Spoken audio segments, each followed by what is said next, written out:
And we haven't put the compost yet. I spoke to a specialist and he told me we should wait till the end of March. Right. So until the ground is heated up a little bit. Right. Yes. Then inshallah.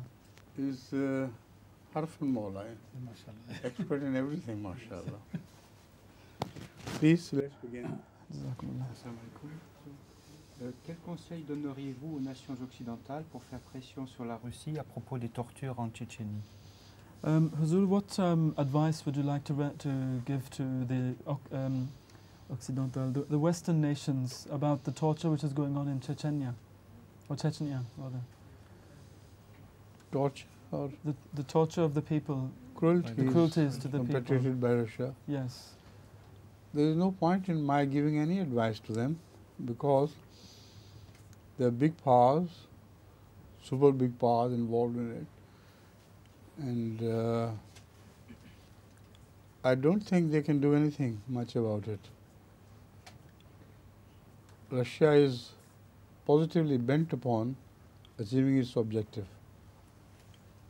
And she knows that if Chechnya goes out of hand, the entire USSR will begin to break. So that is her main problem. And that also is the problem of India.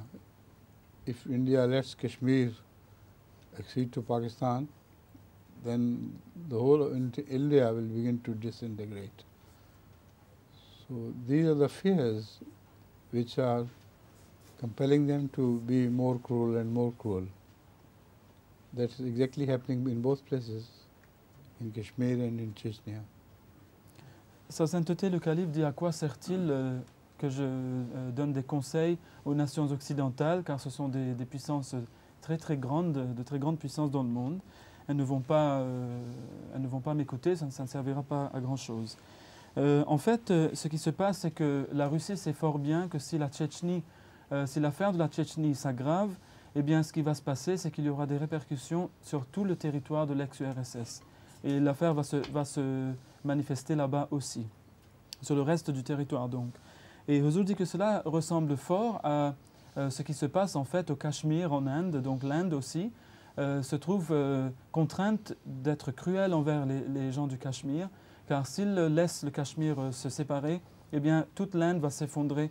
Et c'est cette crainte qui les pousse à être cruels envers ces peuples, et c'est cette même crainte qui pousse la Russie aussi à être cruelle envers les Tchétchènes. C'est une question de Grande-Bretagne. Si chaque année l'Arabie saoudite commence et termine le Ramadan des jours où la lune n'est pas visible, pourquoi ces horaires de calcul ne s'accumulent-ils pas au fil des ans, rendant le calendrier complètement inexact? The question is, Huzur, a question from Great Britain, and it is that if Saudi Arabia starts the calendar every year in an artificial manner, not waiting for the moon to appear, then why don't these errors of calculation accumulate over the years and make the calendar completely useless? I can understand this question. It is that the year starts by the sighting of the moon, but every year the people in Saudi Arabia start their calendar maybe 1 day, even 2 days in advance, because they send up planes into the stratosphere to see the moon appearing. And it's not a moon which anyone can really see. So every year they repeat this. So why don't the errors accumulate over the years? They can't accumulate. Every year they repeat the phenomenon and observe. So they readjust it. They can't accumulate. It's impossible. Alors, Huzur dit qu'en fait, c'est le même phénomène qui va se répéter chaque année. Donc, ils vont revoir la Lune un jour ou 2 jours avant, comme ils l'avaient fait auparavant. Et donc, en fait, il n'y a pas question d'accumulation d'erreurs. C'est juste le même phénomène qui va se répéter au fil des ans. Question des États-Unis. Je viens d'apprendre d'un quotidien de Karachi que le livre de Huzur, Revelation, Rationality, Knowledge and Truth, est désormais interdit dans le Punjab au Pakistan. Qu'en pense Huzur? This is a question from the United States, Huzur. And it is that the person says, I recently learned from a newspaper from Karachi that Huzur's book, Revelation, Rationality, Knowledge and Truth, has been banned in Pakistan, or in the Punjab at least. So what does Huzur think about this new action? They have banned so many books all the books of Masih Maud and everything. Still we are working and we are going on with work. They can't interrupt our progress. It's impossible. Right? Oui. Huzur dit qu'en fait, je n'ai rien à dire à ce sujet car ils ont interdit avant cela beaucoup de livres. D'ailleurs, tous les livres du Messie promet alayhi salam sont déjà interdits là-bas. Mais malgré tout, nous continuons à travailler et toutes ces mesures qu'ils prennent n'entravent pas notre travail en rien. Donc, nous continuerons à travailler. Cela ne changera pas quoi que ce soit à cela.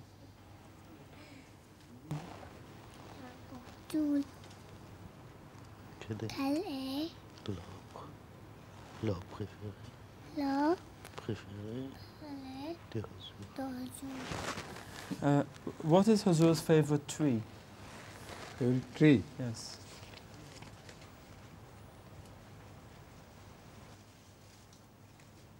A difficult question.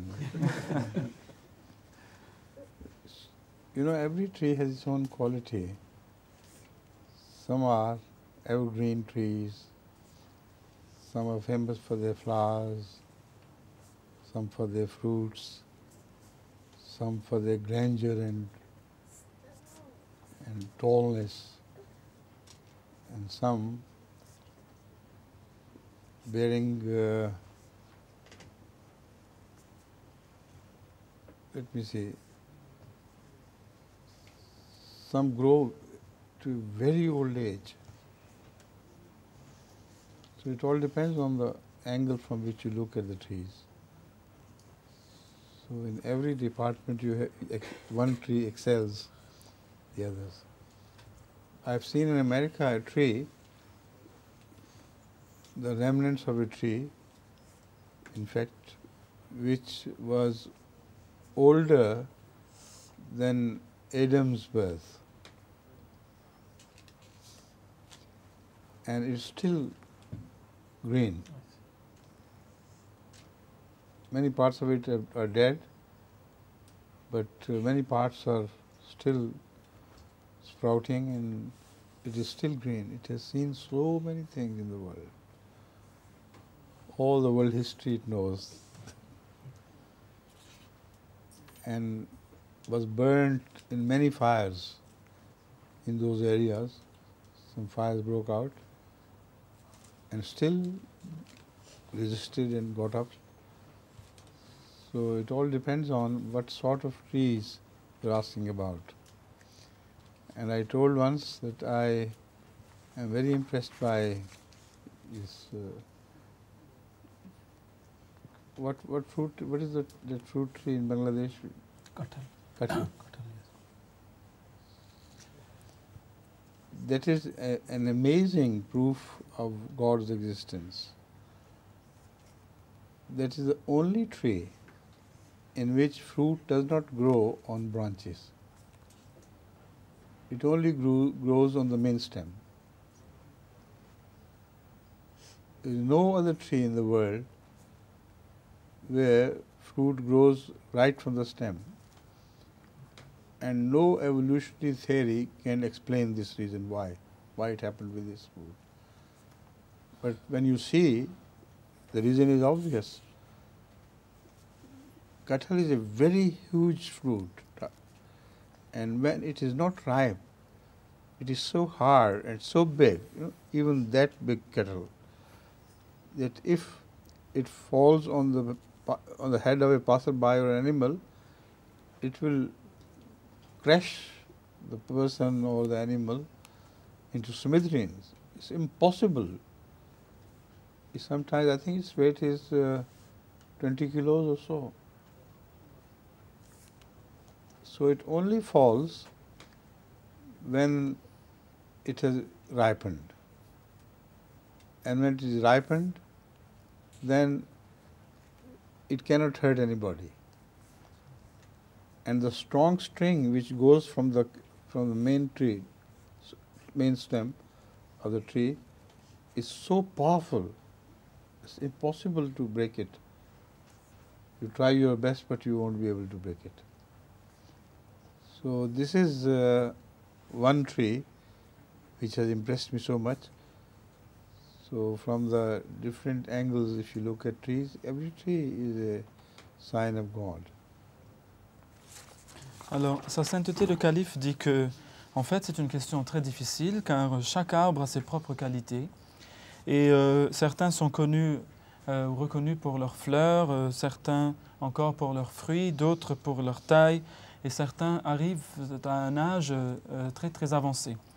Et j'ai même vu, par exemple, aux États-Unis, dit Huzour, un arbre qui prédatait Adam, donc que la paix soit sur lui, qui existait depuis avant la naissance du prophète Adam.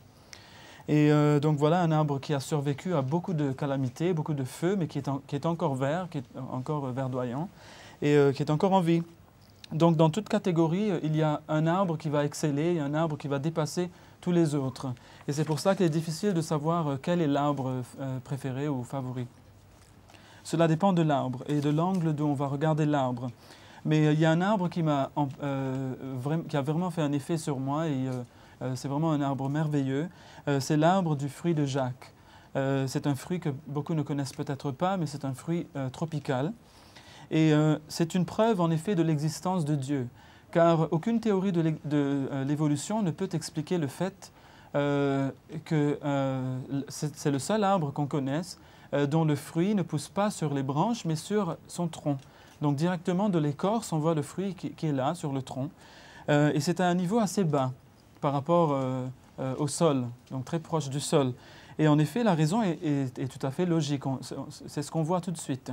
C'est que si, ce fruit est si dur et si lourd, il peut faire jusqu'à 20 kg, a dit Huzour, eh bien, si par malheur un tel fruit devait tomber d'une grande hauteur sur un animal ou un être humain qui passe, eh bien, l'animal ou l'être humain serait tué à coup sûr.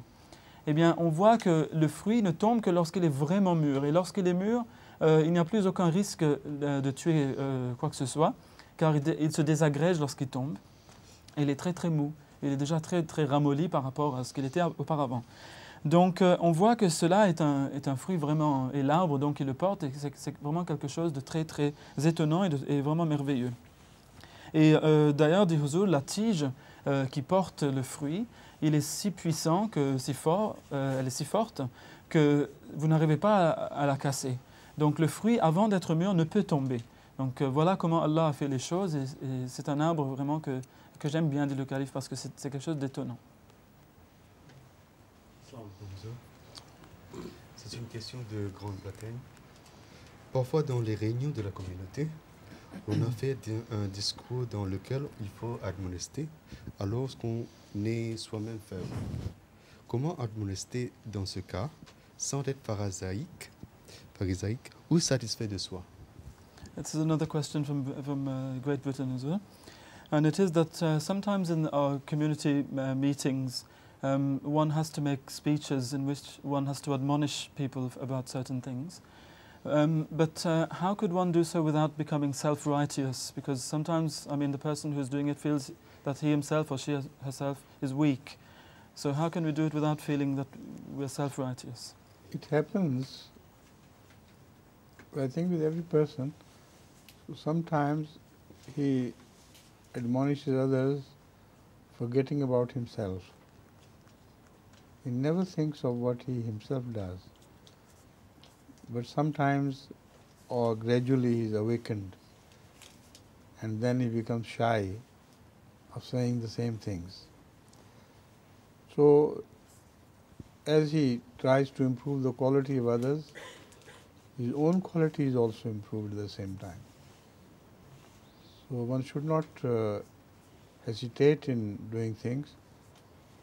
One must try consciously to be a practical paragon of virtue. Huzour dit que oui, cela est tout à fait vrai. Cela se passe dans le cas de toute personne qui a à faire de telles présentations, de tels discours. En fait, souvent, la personne va admonester les autres, mais va complètement s'oublier elle-même, que ce soit un homme ou une femme. Donc la personne, alors, parfois se réveille et réalise qu'elle-même, elle elle mérite d'écouter cette même admonestation qu'elle est en train de faire aux autres. Et la personne alors commence à prendre conscience de sa situation et à s'améliorer. Donc il ne faudrait pas qu'on évite de faire cela. Évidemment, on devient timide, on a honte de parler de ces choses davantage lorsqu'on réalise qu'on les possède soi-même. Mais il ne faudrait pas pour autant qu'on ne fasse pas cela. Il faudrait au contraire de devenir des paragons de vertu et de continuer à admonester, mais tout en acceptant cette admonestation soi-même avant. You know, the best thing is to do what you say, to act upon what you say. As such, I think if one is too strict about this, only the founder of Islam, Hazrat Muhammad Rasulullah Sallam, is worthy of addressing others for this. Because he was one person who had no duality in him.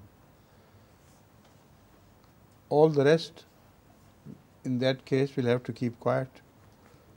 No admonishing, no khutbahs, no nothing. Eh? So, God does not permit that, which means that the speaker will continuously improve, inshallah. Huzur dit aussi qu'en fait, la meilleure chose, c'est d'agir sur ce que l'on dit. Donc, lorsqu'on dit quelque chose, il faut qu'on agisse là-dessus. Mais il ne faut pas être non plus trop strict. Car, en fait, si on regarde bien, à part le saint prophète, sallallahu alayhi wa sallam, le saint fondateur de l'islam, il n'y aura personne qui puisse dire qu'elle n'a pas de dualité en elle-même. Il est la seule personne qui n'a pas de dualité en lui. Ce qu'il disait, il le faisait. Ce qu'il faisait, il le disait. Donc cela signifiera que tous les autres devront se taire désormais. Il n'y aura plus de sermons, il n'y aura plus de khutbah, il n'y aura plus rien. Mais Dieu ne veut pas cela.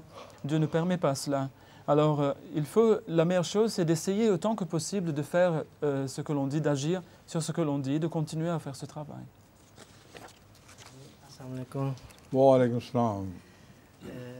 Ma question, c'est quoi la terre? My question is, Just that? but it's a very big thing, Huzur. What's that? What is ether? What is? Ether.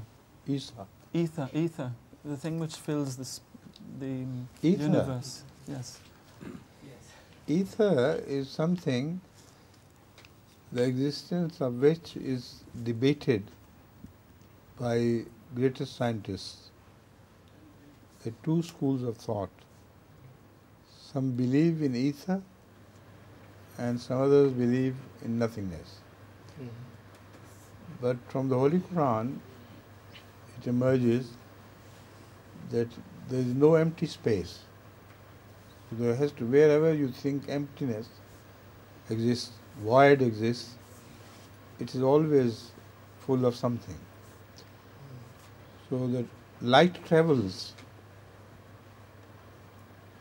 but how could it travel through emptiness? Because it is vibration, and vibration requires a media. The media, like this, pushes back and forward. So that is why Einstein believed in the existence of ether, and many other scientists did not. But according to the Quranic studies, I can be 100% sure that ether does exist and there is no void in the world. Sa sainteté le calife dit que l'éther est une chose dont l'existence est sujette à débat chez les scientifiques. En effet, certains y croient et d'autres non. En fait, du Saint-Coran, on comprend qu'il n'y a absolument pas la notion du vide. Donc il n'y a pas de vide dans l'univers. Il y a seulement quelque chose qui est bien rempli par quelque chose. Et c'est là qu'entre l'idée ou la notion d'éther. En fait, comment peut-on voyager à travers le vide? Car il faut qu'il y ait un médium quelconque pour que les vibrations puissent aller d'un point jusqu'à un autre. Et c'est bien pour cette raison-là que Einstein croyait en l'existence de l'éther. Mais d'autres scientifiques, par contre, n'y ont pas cru et n'y croient pas. Mais en tout cas, certainement, du Saint-Coran, ce que nous comprenons, c'est qu'il n'y a rien dans la création de Dieu qui soit vide. Il y a toujours quelque chose qui est là. Et donc, là, nous pouvons croire dans l'existence de l'éther à cause de ce que nous dit le Saint-Coran. Assalamu alaikum, Huzur. Quelle était la raison pour laquelle le saint prophète sallallahu alayhi wa sallam avait épousé Hadrat Maya al-Qibtiyya au mari la copte? Huzur, what were the reasons for the Holy Prophet Muhammad sallallahu alaihi wasallam having married Hazrat Maria al-Qibtiyya? What were the reasons behind this marriage? Do you know the reason behind every other marriage as well?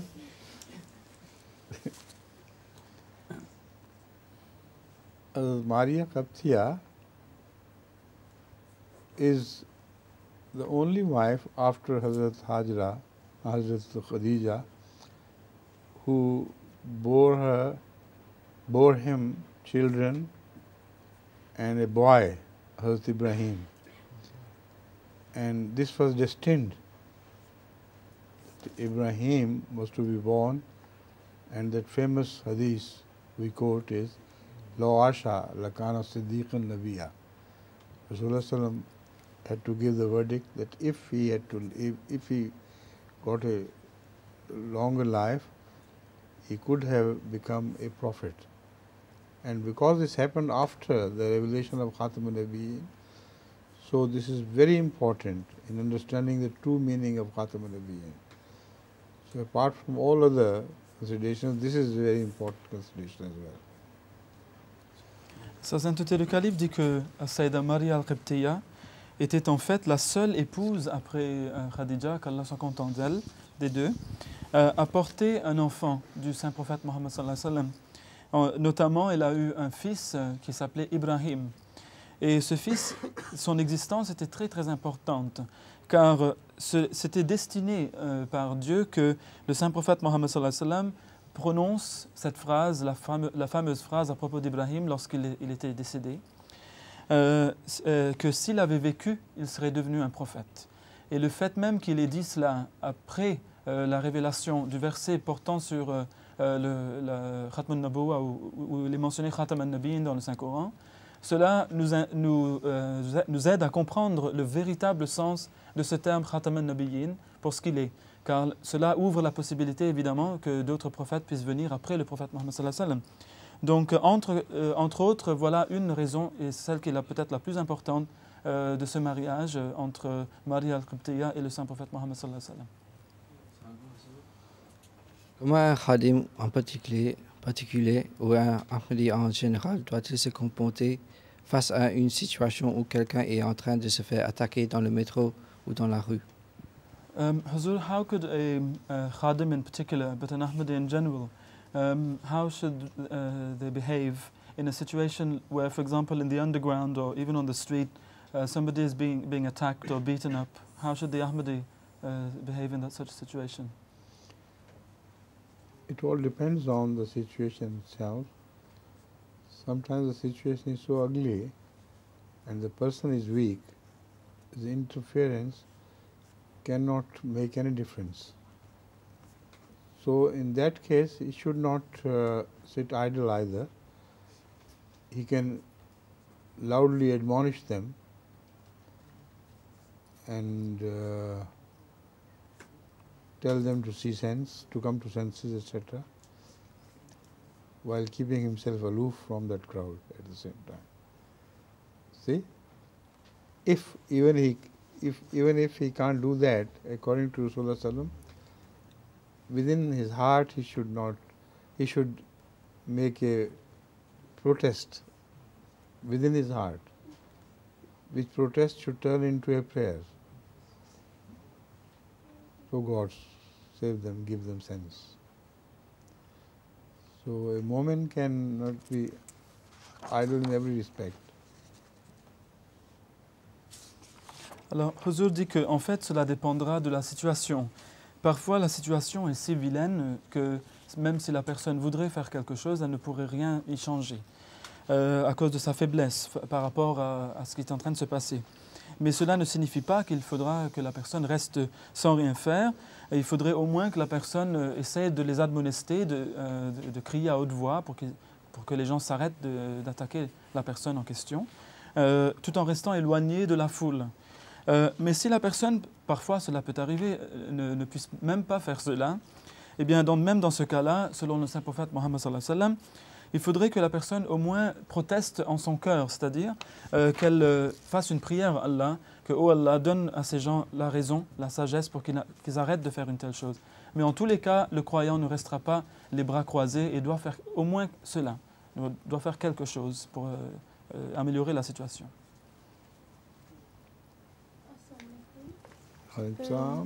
Question du Burkina Faso. Il existe un grand problème au niveau des mariages au Burkina, et c'est que trop souvent les parents de la jeune fille imposent de difficiles conditions à leurs prétendants. Alors, this is a question from Burkina Faso, and it is that there is a major problem with marriages happening in Burkina Faso, for the simple reason that the parents of the young girls often impose very heavy conditions on their suitors, that you have to give us this and you have to give us that, etc., etc., you have to pay us so much, so that they accept to give their daughters in marriage. So what can be done to avoid this situation? If they have become Ahmadis, then something can be done through admonition, etc. And sometimes by helping the poor, if the husband happens to be poor, otherwise he is a good match. But if they are non-Ahmadis, you can't do anything about it, except again the prayer or admonition in general. Sa sainteté dit que si les parents de la jeune fille sont déjà devenus des Ahmadis, dans ce cas, évidemment, on pourra faire quelque chose. Et il faudra tout d'abord leur donner des conseils pour qu'ils arrêtent d'agir ainsi. Mais on pourrait aussi parfois aider les prétendants si ces derniers sont pieux et s'ils sont pauvres et ne peuvent pas se marier avec leurs propres moyens. Cela, on peut le faire aussi. Mais par contre, si les parents de la jeune fille ne sont pas encore entrés dans la Jamaat Ahmadiyya, dans ce cas, on ne peut rien faire, évidemment.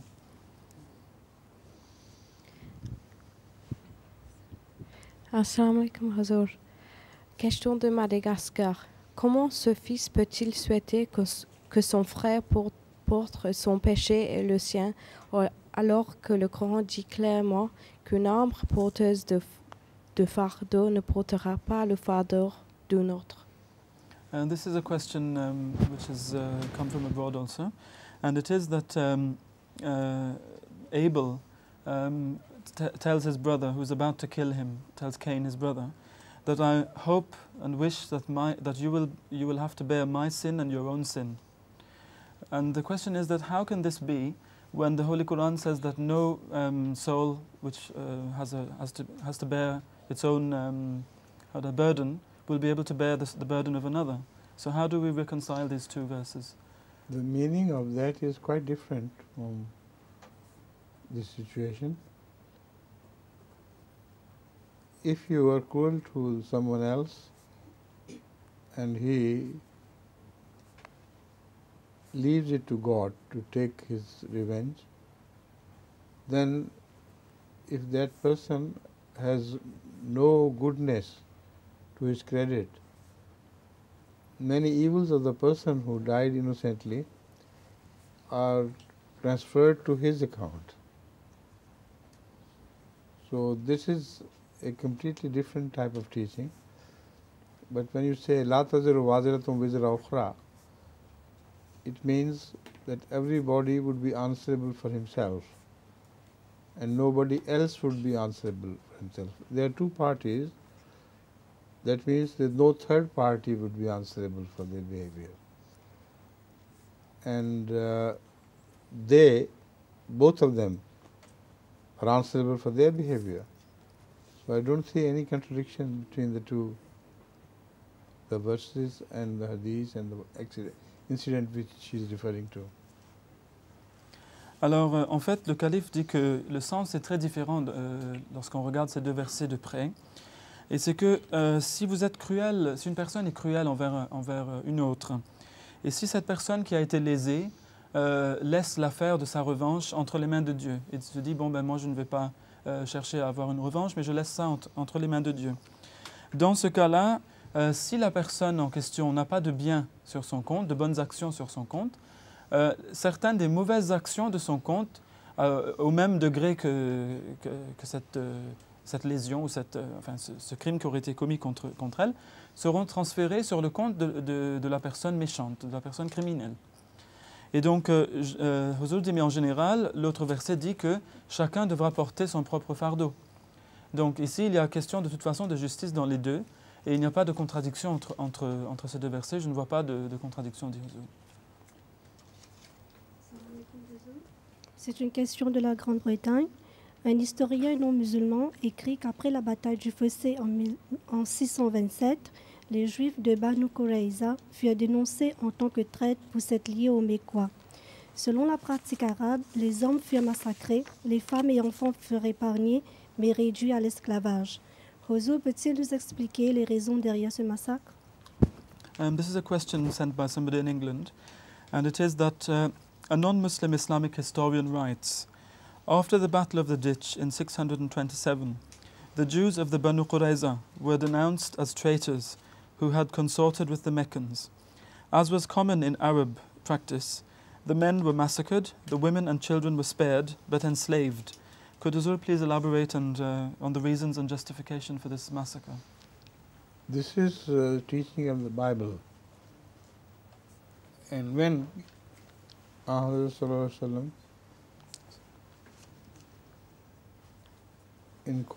asked the leaders, would they like me to decide, this was the address, would they like me to decide according to Torah, or would they like me to decide according to the custom, or would they like to decide me to decide according to my Sharia? So they did not trust the Sharia of Islam. They did not trust the custom either, because then they thought the representatives may try to cheat us. So they said the case should be decided according to the teaching of Torah. And this is the teaching of Torah. So whatever cruelty, if they call it cruelty, was perpetrated, it was perpetrated by the Bible, not by Rasulullah sallam. Sa sainteté, le calife, dit qu'en fait, ce qui se passa, le massacre des hommes et l'épargnement des femmes et des enfants, n'est autre que l'enseignement de la Torah. En effet, lorsque le saint prophète Mohammed sallallahu alayhi wa sallam demanda au chef de Banu Qurayza, lorsqu'ils devaient être punis pour tout ce qu'ils avaient fait contre lui et contre l'islam, eh bien, aimerait-il, demanda-t-il à ses chefs, aimeriez-vous que je vous juge à la lumière ou selon les enseignements de la Torah, selon la tradition, la coutume qui est connue de tous ici, en Arabie, ou selon mon code de loi à moi, ma charia à moi? Eh bien, ils ont dû certainement penser qu'ils n'ont pas fait confiance donc, aux deux autres, c'est-à-dire la loi coutumière ou traditionnelle, ni à la loi islamique. Ils ont dû penser que si on accepte d'être jugé par ces lois-là, ils vont nous tromper, on va se faire avoir. Donc ils dirent selon la loi de la Torah. Eh bien, c'est la loi de la Torah que dans de tels cas, que les hommes soient tués. Eh bien, c'est ce qu'il fit. Et donc, ce n'était pas la cruauté du tout venant de la part du prophète Mohammed sallallahu alayhi wa sallam, mais si c'était une cruauté, c'était la cruauté de la Bible, de la Torah, donc contre eux. Mais c'est eux qui en avaient décidé. Salam alaikum Huzur. Wa alaykum salam. Huzur m'avait demandé de lui rappeler l'histoire du fruit de Jacques au Bangladesh. Huzur had requested, asked Momina to remind him about the jackfruit in Bangladesh, the story about the jackfruit in Bangladesh. I've already spoken. Yes, but the one in Bangladesh, I think there was a story. That's right. Which was related that story. Yes.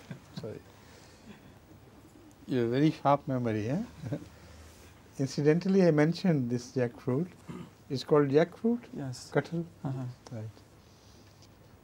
You see, the story is that through some superstition, which is very popular superstition in Bangladesh, they believe that if you carry a cuttle, a jackfruit, from one place to the other, on the thing which is carrying will have some problem with it. If it is a rickshaw, the rickshaw will go kaput. If it's the train, there will be something wrong with the train. If you are doing on bicycle, there will be something happening to bicycle. So this is their tradition, I mean superstition. But once I had a very strange experience which almost made me believe in the superstition if I was superstitious myself. But it so happened, the fact is that my cousin, Mirza Muzaffar Ahmed Sahab, late Mirza Zafar Ahmed Sahab, found me going to a certain town where the kettles were famous. They're supposed to be the best kettles in the whole of Bangladesh. So he was very fond of kettle. So he told me that please bring some kettle for me. And he didn't tell me the superstition anyway. So when we went to the place, we bought a kettle, and there was one person by the name of Shamsul Haq, I think, who was accompanying me and assisting me. So he had the kettle with him and he put it on the rickshaw. The rickshaw driver said that, look here, this is kettle and something will happen to us. He said, no, no, it's impossible, nothing will happen. And after a while, there was something wrong with the rickshaw and it came to a standstill. So we were greatly troubled, and the rickshaw driver was calling him names and saying, look here, this is what I said, you didn't believe. So we took another, I don't remember if it was taxi or something else. I hired another thing, another mode of travel, and went to the railway. And as we reached the railway station, that thing also went wrong. So again the same row between him and Shamsul Haq Sahib. And he said, no, no, it's wrong, yeah, well, this and that. So he paid him some extra money for repairing the thing, and we went to the railway. And as we entered that compartment, everybody started sniffing, you know. And because I was foreign to them, out of respect for perhaps for me, they didn't raise any objection. And it was night time.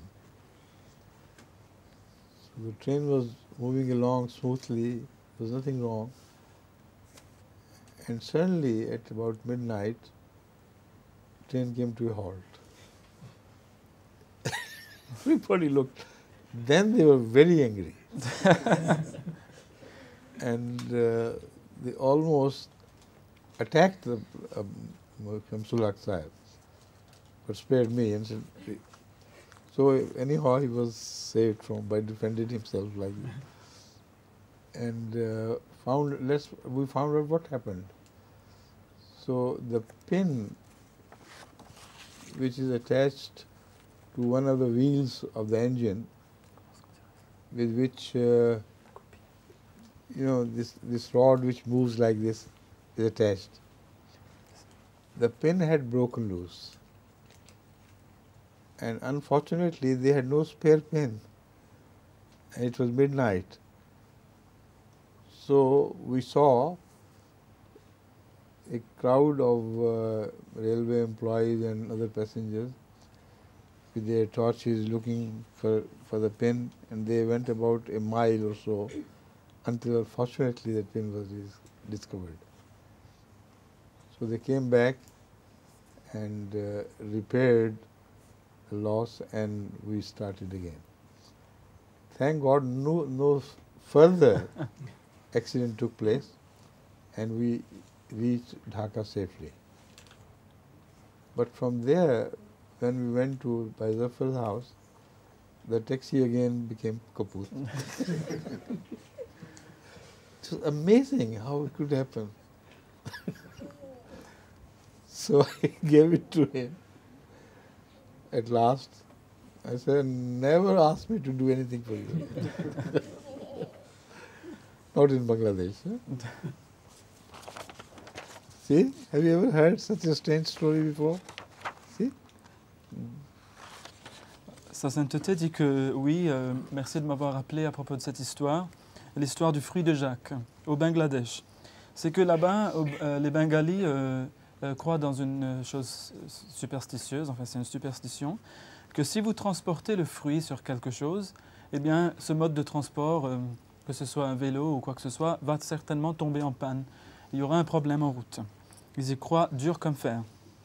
Et en fait, là-bas, lorsque j'y étais une fois, j'ai eu une étrange expérience qui m'a presque fait croire que cette superstition est juste. Et c'est que un jour, mon cousin qui se trouvait là-bas, Mirza Zafar Ahmed Sahib, il m'a vu m'apprêtant à me rendre à une ville qui était très connue pour ses fruits de Jacques. Et lorsqu'il a eu cette nouvelle, il m'a dit, mais si tu vas là-bas, rapporte-moi un fruit de Jacques. Alors j'ai dit d'accord, mais il m'a soufflé mot sur la dite superstition, donc moi je ne savais rien. Et il y a eu quelqu'un qui m'a accompagné qui s'appelait M. Shamsul Haq.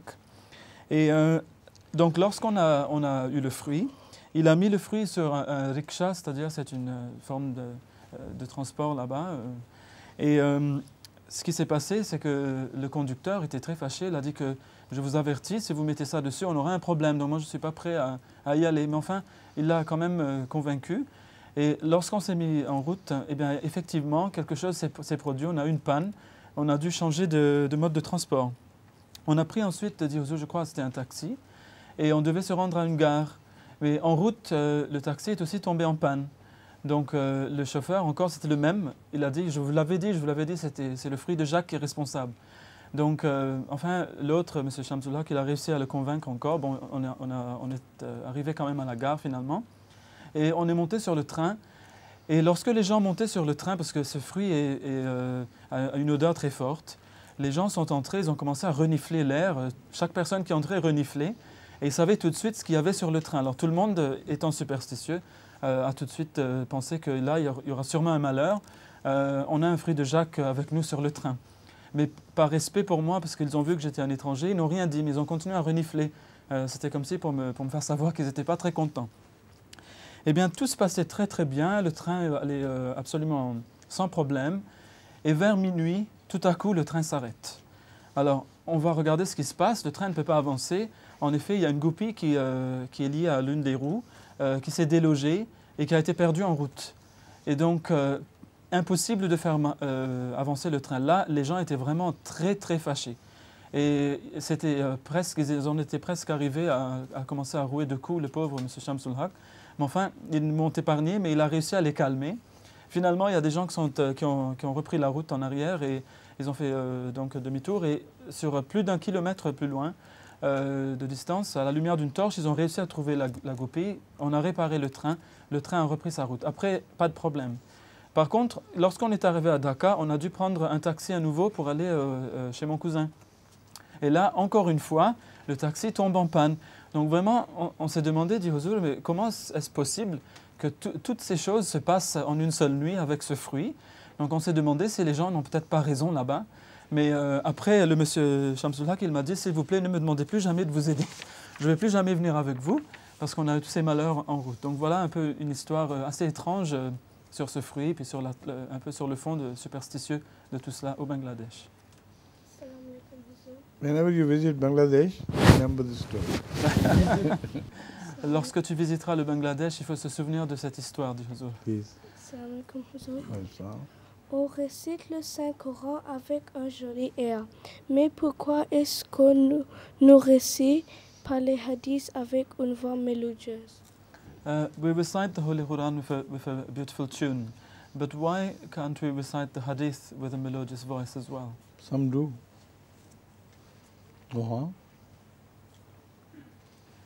Huzur dit qu'il y a certaines personnes, en effet, qui le font. Il n'y a pas de mal en cela. Mir Muhammad Ishaq Sahib used to do it. I remember he always used to sing hadith and sing song too.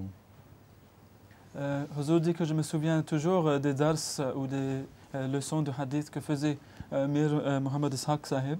Lorsqu'il récitait le Coran ou le hadith, il disait toujours avec un joli air, avec une voix mélodieuse. C'était très beau. Assalamu alaikum Huzur. When we go to heaven, will we meet angels and prophets, and if so, which ones? lorsque nous allons au paradis, est-ce que nous rencontrerons des anges et des prophètes, et si oui, lesquels? So, when we go to heaven, will we meet angels and prophets, and if so, which ones? It depends on whom you like most, right? But don't pray for meeting Israel once again. Alors, Huzur dit qu'en fait, cela dépend de qui tu aimes, donc tu seras avec celui que tu aimes. Mais il ne faut pas prier pour revoir l'ange Azraël, car c'est l'ange de la mort. Assalamu alaikum Huzur. C'est une question de Grande-Bretagne. Dans votre étude de la nature humaine, quelle est la chose qui vous a le plus déplu et quelle est celle qui vous a fait le plus plaisir? This is another question from the UK, and it is that in Huzur's study of human nature, which is the thing which most displeases Huzur and which is the one which most pleases Huzur? The study of human nature?